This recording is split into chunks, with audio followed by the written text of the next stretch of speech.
Hey there, I'm Danielle, and this is the Classical Liberal Project. I'm here with Jonathan Casey, the chair of the Classical Liberal Caucus, Hello, hello. and Layla Bush. You're also on the board of the Classical Liberal Caucus, right? I am indeed. I am the Meet you vice there. chair. Oh, wow. I know, You right? do you ever stop being vice chair, Layla? It's my goal to always be vice chair, never chair. She just stepped That's down from vice chair of Washington, for those who don't know. So, well, she's been a valuable asset to me, and I know she's been a valuable asset to the LP Washington. So we're always glad to have Layla on board. She does a lot of hard work. yeah, very sad to lose you on the board this year. Well, you can have fun with At that. state, yeah. Oh, do what I can. So I mean, this is America that we live in, and we have experienced another shooting. And we brought Layla here to just kind of talk about that a little bit. Layla, can you kind of walk us through your story and your experience, kind of how you relate to this issue? Yeah, sure. So back in 2006, I was working at the Jewish Federation of Greater Seattle, which is kind of like this umbrella nonprofit that does Jewish stuff. When a angry man came in and held a young 14-year-old girl hostage to get into the building. He started ranting about the wars in Iraq and Afghanistan, and after that ended up shooting 6 people. Thankfully, only one was killed in that. And I was one of the victims. I was shot twice in that shooting. And so this is something, this was an earlier time. And so when that happened in 2006, it was still big news, even though only one person thankfully was killed. You know, the guy came in on a Friday afternoon, which if you're trying to target Jewish people is not the best time, because thankfully a lot of people were at synagogue. So anyways, it was just, it's something that's always close to my heart. And whenever these things happen, it's something that is deeply meaningful to me in kind of a connected way, because I understand what these people are going through in these tragedies. And I can't even imagine how it's hard to communicate how hard it is for other people to connect with that. All they see is this social media anger and rage, whether you're, oh, well, hopes and prayers, or, oh, we need to get rid of guns, or, we need to have more guns. Whatever position you take, it isn't one that really is thinking about those people who have lost family members, who are potentially still in the hospital recovering, or will have a lifetime of injuries and problems, as I have had as a result of being shot twice. And I think it's really important to make that human connection to this when we advocate for our positions, because I think a lot of times it gets lost. When you know, after the shooting, did you see any? Now I know you were in the coma for a month after the shooting, right? So you kind of missed out on a lot of the kind of the news cycle that it went through. But did you ever notice anything where people blaming XYZ for what happened? Were people blaming a movement, an ideology? What were people placing the blame on? So this was in 2006, and this was still during George W. Bush's presidency. It's still close enough to after 9/11 that there was a lot of concern about terrorist attacks in the US. And so the big media point of contention that I read about later, because I was like, why wasn't this considered terrorism? This guy came to a Jewish organization who was Muslim, who had political motives and was trying to change the policy of the US. This like fits all of the definitions of my understanding of what terrorism is. And the general sense was that it kind of wasn't. This couldn't be terrorism. This was just a hate crime. And so I think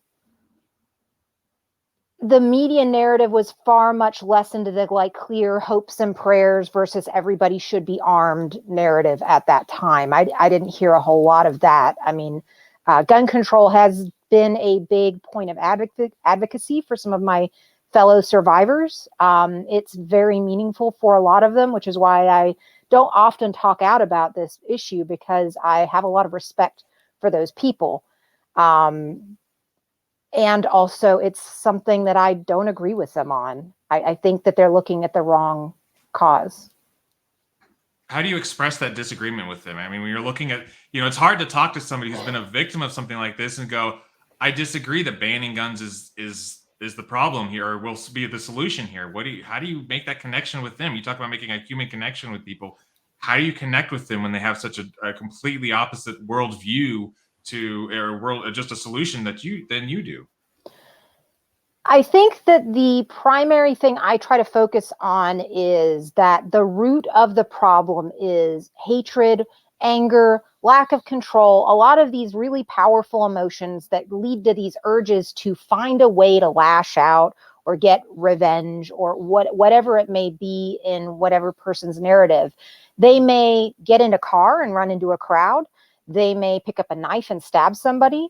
They might pick up a gun and shoot people. The gun is merely a tool that is a reaction to whatever things in society or our culture are leading to that step of picking up the gun. They don't just see a gun sitting there and be like, I'm going to shoot people. So I really try hard to talk about how what we really need to be having a really serious discussion about in our society are why people are feeling like this is the answer to their problems. Why do they feel like picking up a gun is going to do something? And when you look at the evidence is the majority of these people are suicidal. They are not going into this thinking that they're going to survive. The majority of these people did not get that. Most of these mass shootings are domestic violence. They happen in a home. They're not happening in schools. They're not happening with assault weapons. They're happening with pistols. I think there's a lot of misconceptions in, we hear about like, okay, we want to have assault rifle bans. We want to have magazine clip size restrictions and things like that. But really, that's not what is being used in these shootings when you look at the evidence. Now, Layla, you were shot in, what year was it? 2006, right? Yes. What are some changes in the narrative that you have heard, just as someone who's, I feel like probably just a little bit more keen on what people are saying about those responses? I think it really started to shift probably in, I don't know, early 2010s. The narrative really started to shift on this subject. It started to shift more towards this very polarized view of things. And to some degree, it's always been polarized. This isn't a new idea of trying to like ban assault weapons or whatever on the left, or being armed as a solution on the right. This isn't a new thing. But I think that social media has calcified those views and made them much more hostile. And we feed into this narrative against each other, as, the hopes and prayers conservative, or, oh, these liberals who just want to grab my guns. And it takes away from the bigger story that could be told about, what we can do in the media to potentially diminish the contagion effect of these kinds of shootings. Should we be talking about the manifestos of these shooters, or naming them, or talking about how many victims they have on the media? There's a lot of rules the media has about how they talk about suicide, because we know it's contagious. And maybe there needs to be some consideration of that, rather than inflaming it and using it as clickbait to get more people to get on. And I think the nature of the media shifting more towards kind of a social media clickbait, get people's attention quickly, has really come more to the forefront. But none of this stuff is really terribly new. It's just louder. When somebody asks you, or let's say you get elected to state office, what are the solutions you would try to implement? Are there solutions that you see? What are problems with other people's solutions? But what would you offer up as a solution to try to mitigate some of these things? I think that I really have to start with the the basic idea of trying to seek the voluntary solutions, because the fact of the matter is most homicides done with guns are done with guns that are purchased illegally. So no law is going to change that. Even a significant portion of those guns that are used in mass shootings are not purchased legally, or there's not really any easy or quick way to identify with red flag laws or whatever who is going to be dangerous and who is being maliciously targeted by somebody to have their gun rights taken away. And so I think for me, it's all about trying to find the other aspects that we can address in a voluntary manner. Like I mentioned, the media and how the media talks about these kinds of shootings. And maybe we need to reevaluate that. Maybe we need to look at this contagion effect that, I've been hearing all across today and the last few days. All my friends who have kids in school are saying, oh, there's been school shooting threats. My kid's locked down. And that's just anecdotal, but I'm guessing that is something that I hear like pretty much every time one of these happens. And so that's a place where we can start looking for voluntary solutions.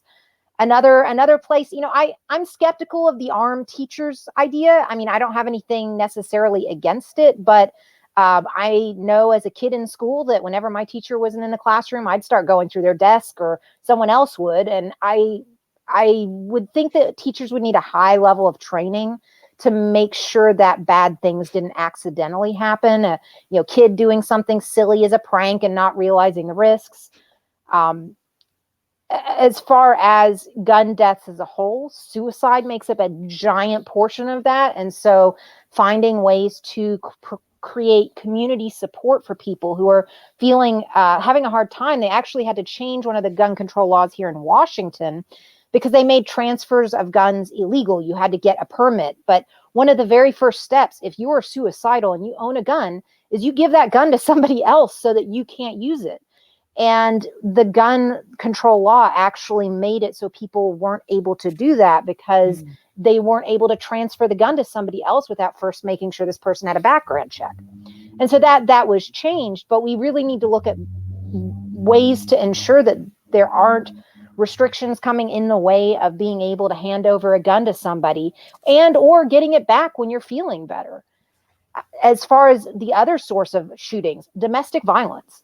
Domestic violence has so many different causes, and we really need to look at the health of our families and voluntary solutions within communities of, noticing when kids are having a hard time and maybe offering support. Maybe it's financial issues. There's so many other ways to potentially address, addiction, whether it's alcohol addiction or whatever, that might be a source of domestic violent shooting. When you get to mass shootings, it's such a tiny, tiny fraction of shootings that we can hope that we can come up with ways as a community to reduce that number. But I think that there's a lot of low hanging fruit in other places that we could focus on voluntary solutions in. Now, Jonathan, you live in Texas. And I have heard, I think at least 10 years that they've been arming teachers in some districts in Texas. Are you familiar with that? Apparently, Yes. they haven't had any mass shootings. Well, they yeah, exactly.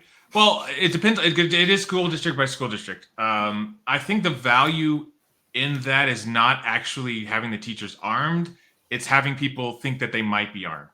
Because if there's one thing that does deter school shooters is a good security system, is a good response, is those types of things. That is something that we have a track record of school shooters looking at and investigating which would be the easiest targets. And that's why gun-free zones are the worst thing, right? That's why it puts a target on those schools. So making them not a gun-free zone, not even regardless of whether or not you actually have teachers that are actually armed, just having that threat could be a deterrent. So I think that that's where the value in that comes from, not necessarily having teachers actually be armed.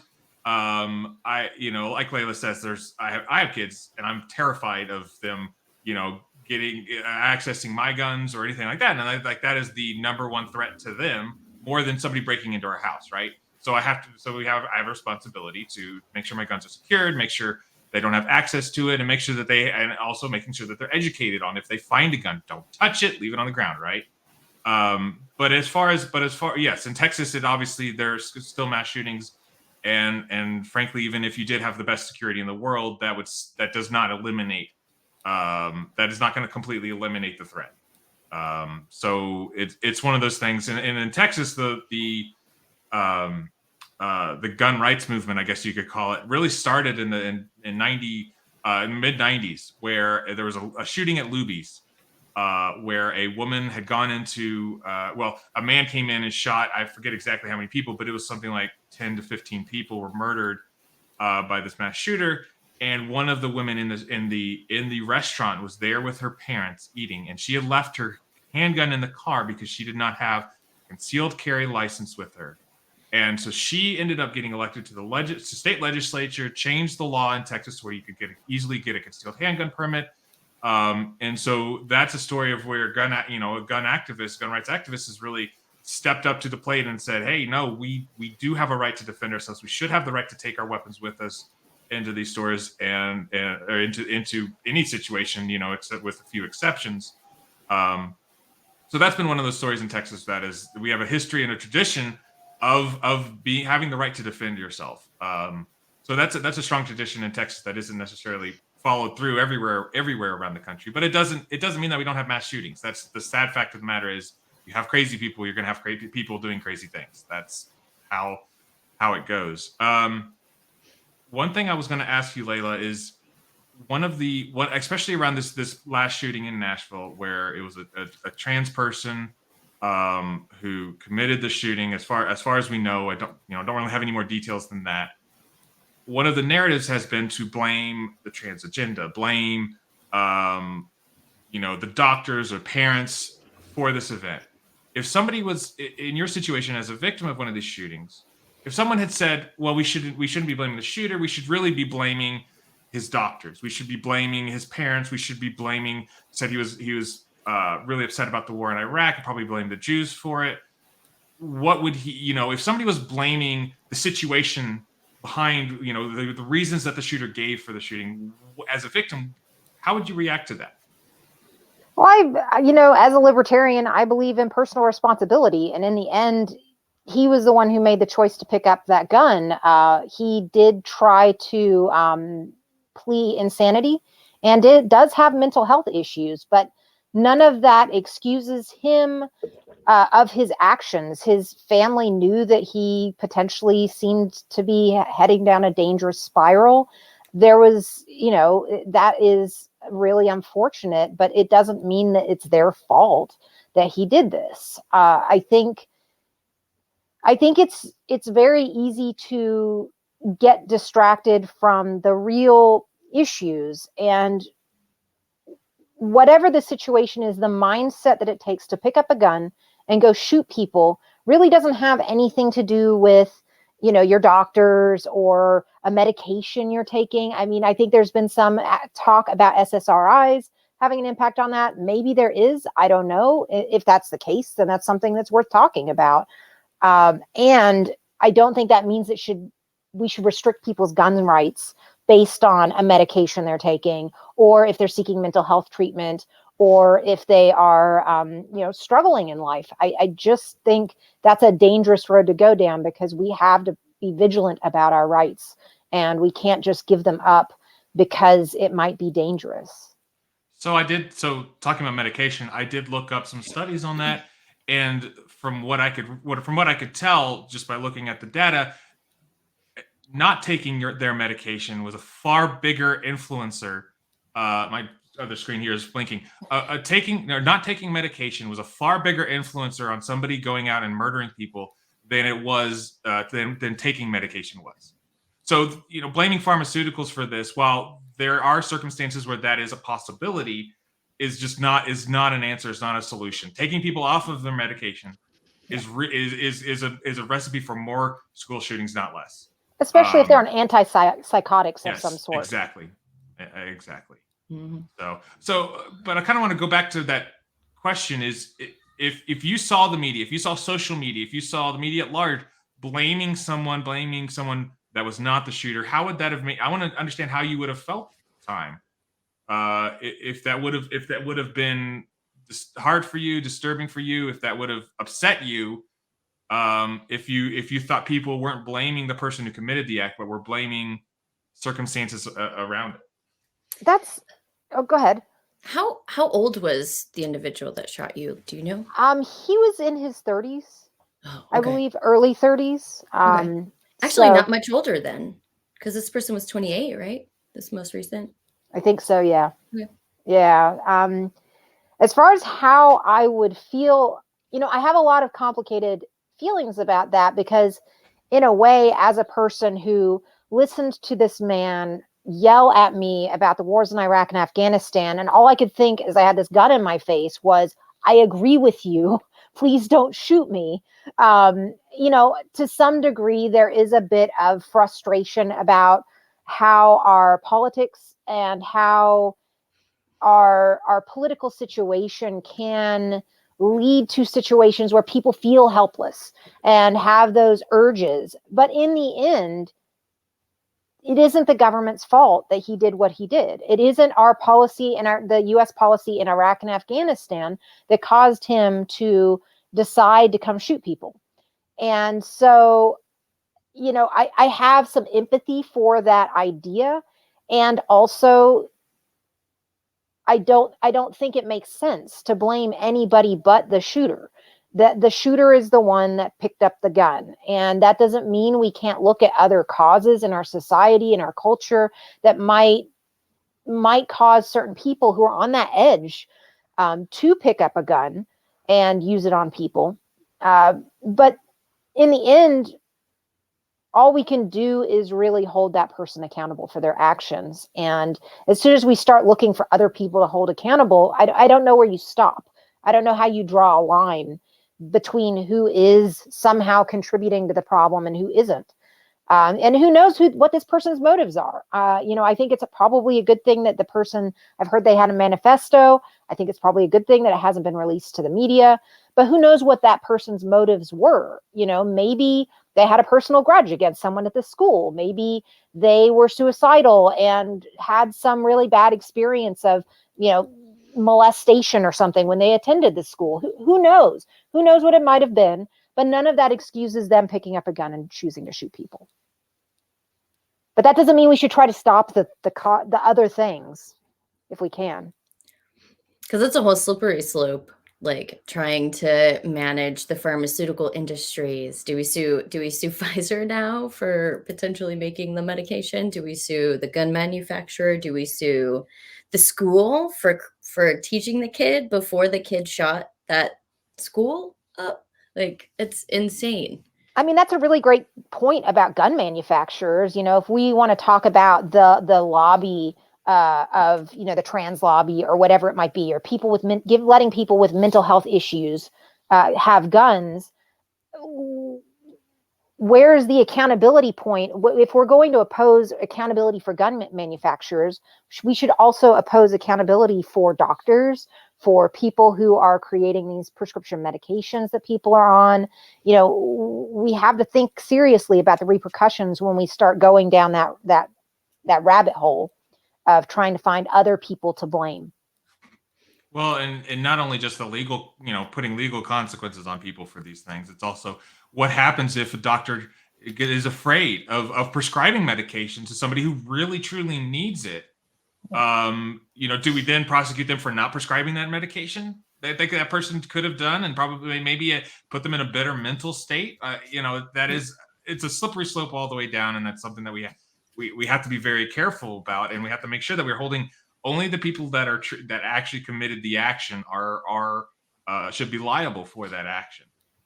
There are certainly cases of negligence, right? So if somebody knew that they were going to go shoot up a school and didn't inform, there are cases like that, but that doesn't make them responsible for the end action. It makes them responsible for not reporting something like that, right?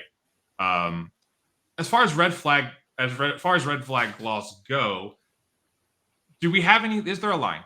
Do we think that there is a line to where the government should come in and say, okay, yes, we're taking your weapons away? For me, it's a true threat of violence. They make a true threat, and by that, that's a legal definition of that. somebody makes a threat that they are capable of making, so it's not like the threat of, oh, I'm going to go overthrow the federal government. Well, that's not a true threat, because you can't actually do that, right? You can't actually accomplish that. And that's, you're able to make it. You actually have some kind of plan to actually implement it. To me, that's a clear line. But there are gray areas in what a doctor hears from somebody, or from what a therapist hears from, or a parent hears from somebody. Mm-hmm. Is there a line before that we need to be, okay, maybe we should? What do you guys? I'm curious what you think.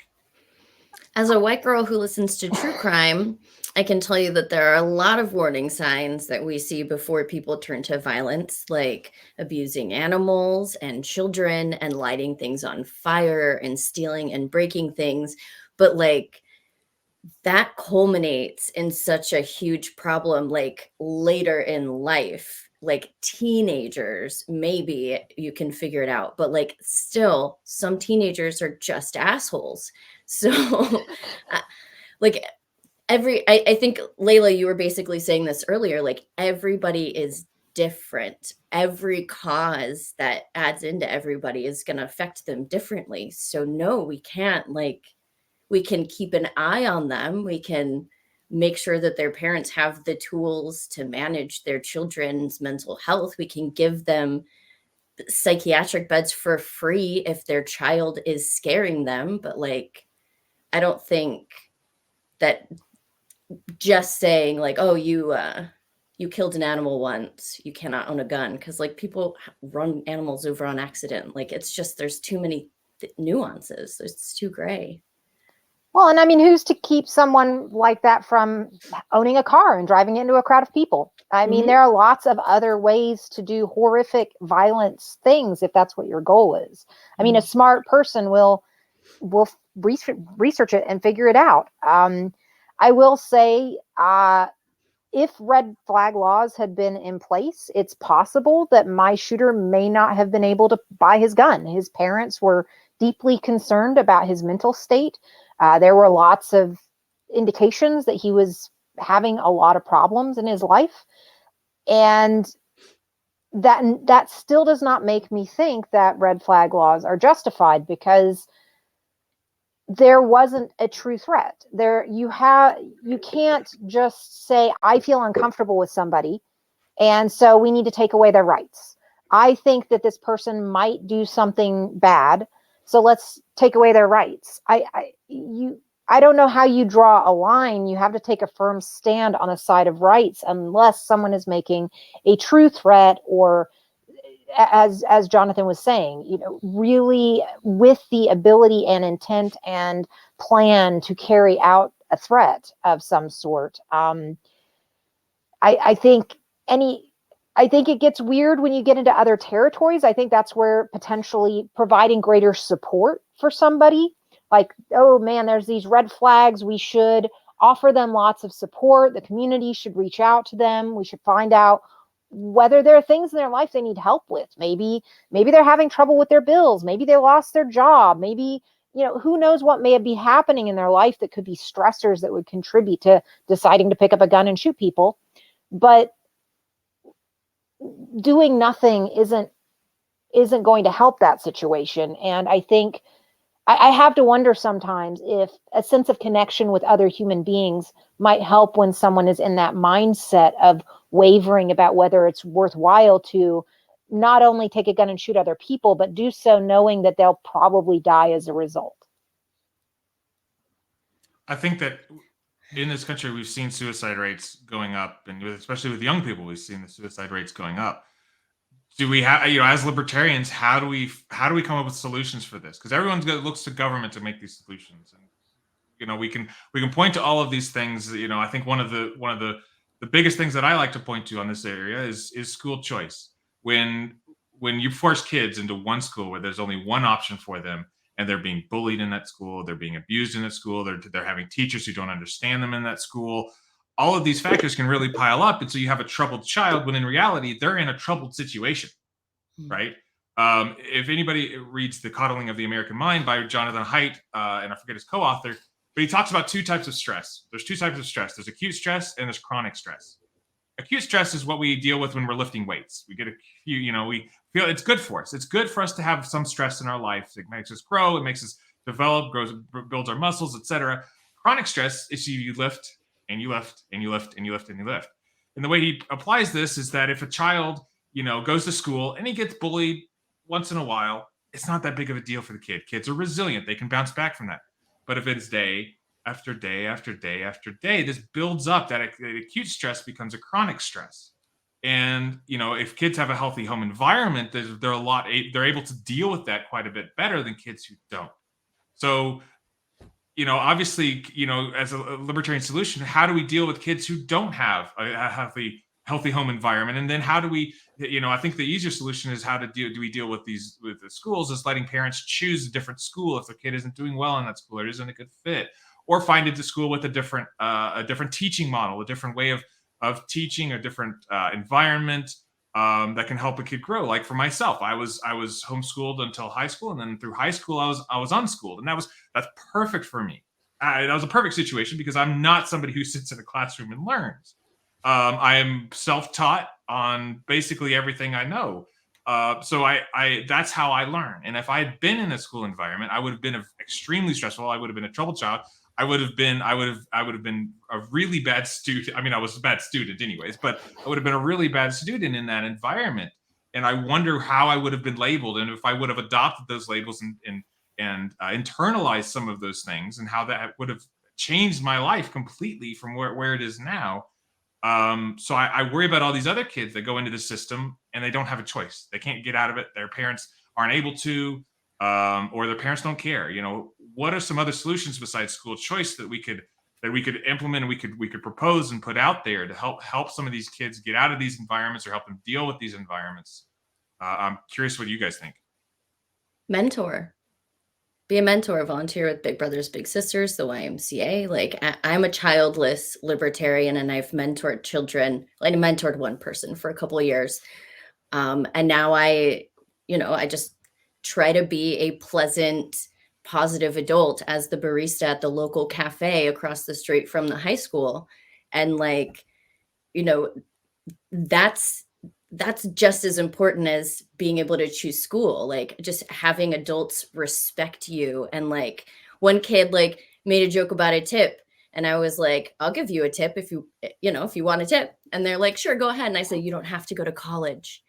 And then they walked out the door, whatever. It doesn't have to necessarily be something structured. You just go do stuff. I totally agree. I think the first thing is we have to have some humility with what we can do in the world. There are always going to be troubled kids. There's always going to be violent people. I mean, there's a certain number of people who are just, have some kind of something wrong in their brain with, they become sociopaths or psychopaths. There are lots of people who are just really struggling with bad things in their life. And there's only so much, unfortunately, that we can do for people. Some people don't want help. And I think it's there's a lot of pull towards trying to want to find a solution for everything, for every person. And the fact of the matter there isn't. I agree that trying to find those little things that we can do, creating a human touch, mentoring people. As far as other libertarian solutions go, if you like playing basketball, go down to the neighborhood basketball court at the local park and play basketball when kids get off of school, and be there to just talk to them. And whether or not any of them ever come to you with a question, you're an adult in their life who is there. And I think there are lots of little things we can choose to do, whether it's in our church, a community center, volunteering somewhere. I used to volunteer at the suicide crisis chat line, and that was incredibly intense and meaningful to be able to help people who are struggling with things. I think we should all be trying to find ways to volunteer in our community, because in the end, it's those small connections that can make a difference in someone's life, where they go from feeling miserable and feeling like there's nothing worthwhile to feeling like, that one person complimented me on my blouse today, and I'm feeling good about that. It's something that's so small. And when I was working at the suicide crisis chat, what I realized is a lot of people put on fronts. They pretend like everything's fine in their life. They don't tell anyone that they're sad. No one knows until they try to kill themselves. And so I think that's where those little generosities, and when you're in line at the grocery store and someone's moving too slow, don't like give them the finger or curse at them, because you don't know what's going on in their life. You don't know what their mental state is. You just don't know. And that doesn't mean that your behavior is going to cause them to go kill themselves. But if you can be a positive impact in people's lives, why not? If it's just as simple as letting someone go in front of you in line who seems to be having a hard day or struggling with a little toddler, like, what's a few minutes? I think is one of my personal rules is to act online like I do offline. Don't always live up to that standard, but I try. And I think that applies there too, because words do matter, and how you interact with people and how you treat people online does actually matter. And I think with all the great benefits and wonderful things that the internet has done for us, I do think that it's undermined our sense of community. And as libertarians, we talk about individualism a lot, and rightly so. But we've really, in our country, we've really lost a lot of that sense of community. I don't really know my neighbors very well. I don't, it's because we're all very private, and I appreciate that aspect of it many times. But I do think one of the things that libertarians do have to offer is that we could rebuild that sense of community by getting government out of the things, by saying, okay, it should be up to the community to solve these problems. It should be up to the neighborhood to start figuring some of these things out, to help each other to probably have after school programs that are specialized to that neighborhood, to that community.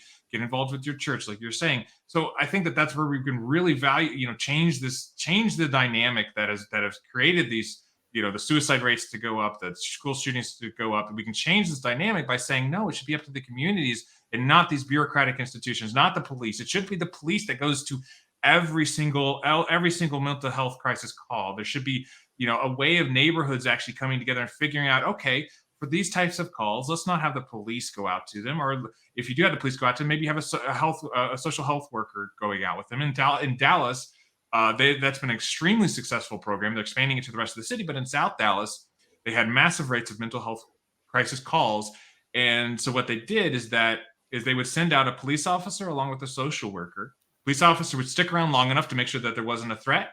What that did was it meant that they reduced hospitalizations by like 50%. They reduced the cost on taxpayers, because normally with these calls, you'd have a police officer show up and then a whole squad would need to show up to back up that police officer for somebody who's having a bad day or just being feeling depressed. And so instead of having 5 officers standing around with one person, you enable just 2 social workers to talk to that person, to deal with the situation, help them out, figure out, okay, do they actually need treatment? Do they need to go to the hospital? Do they just need a ride somewhere? Many of these things that can be solved at a much more local, neighborhood level, as opposed to this big, wide bureaucratic level, because we really dehumanize people when we try to solve issues at a top level. Like, clearly there are some issues, national defense, we should probably solve that at the national level.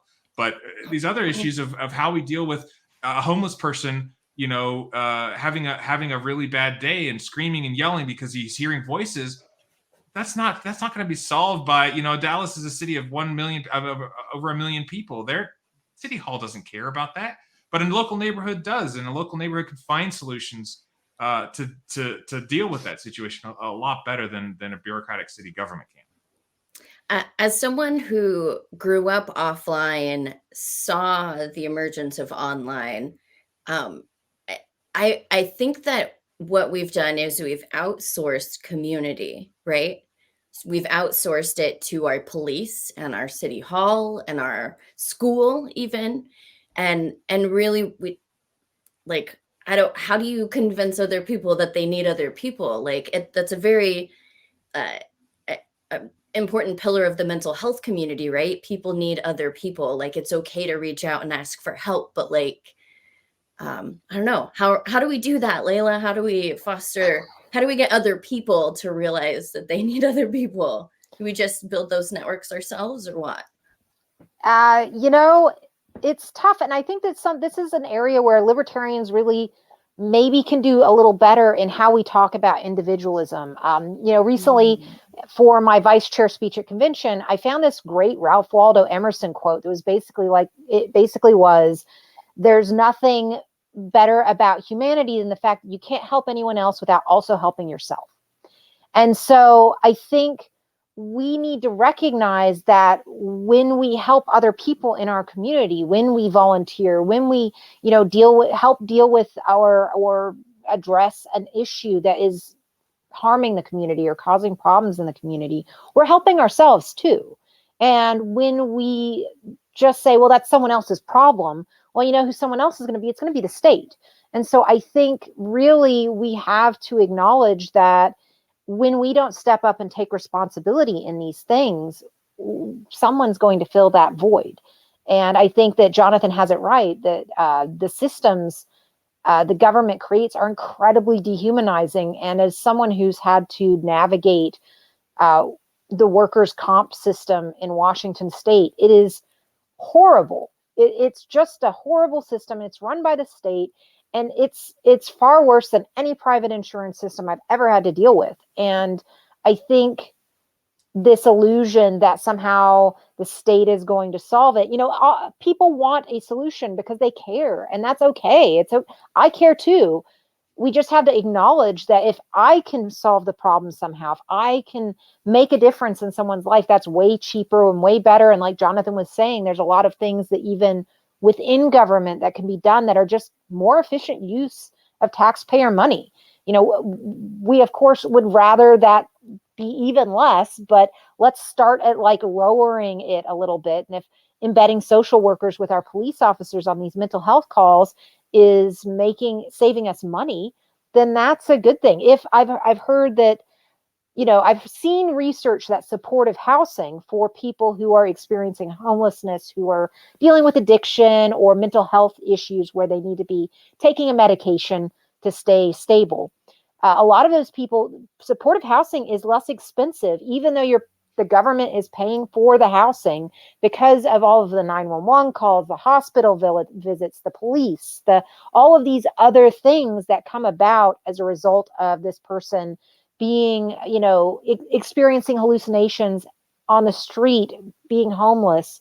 There's so many other factors that actually it's less expensive if you just give them housing and a supportive environment. And so I think as libertarians, looking for those things where we can save taxpayer money and also address these issues is a great first step towards figuring out how to find voluntary solutions for these problems. Because the fact of the matter is the more efficient we get in finding solutions, the better for everybody. Because, even with voluntary solutions, that all still costs money. We all still would have to donate to those causes that were important to us. And, the more effective they are, the better. It's not going to happen overnight, and we have to show people how these things work. Because you're right. A lot of times I think libertarians they look at some of these solutions and think of them as authoritarian, as statist and evil and awful, and to some degree they can certainly have that effect. But the motivations behind them aren't evil and authoritarian and fascist, right? We may look at it sometimes and think that, but the motivation behind a lot of these policies are really a desire to help people. So what we have to do is we have to express that, hey, you're not really helping people by growing the power of the state. That's not really going to help people in the long run. You're going to be sticking band-aids, trying to use band-aids to cure cancer, and that's not going to be the path. That's not going to be the path to actually helping people. So I think if we can show people that actually helping people is getting government out of the way in a lot of these areas, reducing the power of the state over people's lives, and letting communities figure out solutions, that I think is going to be a much more effective path forward, and a better way to express it, and a better way to sell it to people, because we have to sell our ideas. If nothing else, we have to learn to sell our ideas. Otherwise, they're pretty much useless. Like if you can't sell your ideas, it's useless. You can invent the greatest thing in the world, but if you can't sell it, it's useless. Might as well have effective propaganda if you're going to have propaganda, right? There you go. I love it. Well, thank you so much, Layla, for coming on. I appreciate you telling us your story, and showing how you can be, care about these issues and still be have a principled position on them. Thank you so much for coming on with us. I really appreciate your time. Yeah, I'm And thank glad you for glad to do it. all your hard work with the CLC. For those who don't know, Layla edits a lot of my articles and stuff. She's the person who whips those into shape. So I rely a lot on her. So I appreciate all your hard work. Thank you. All right. Well, thank you guys. I'll talk to you guys later. Yeah. Have a good one. Bye.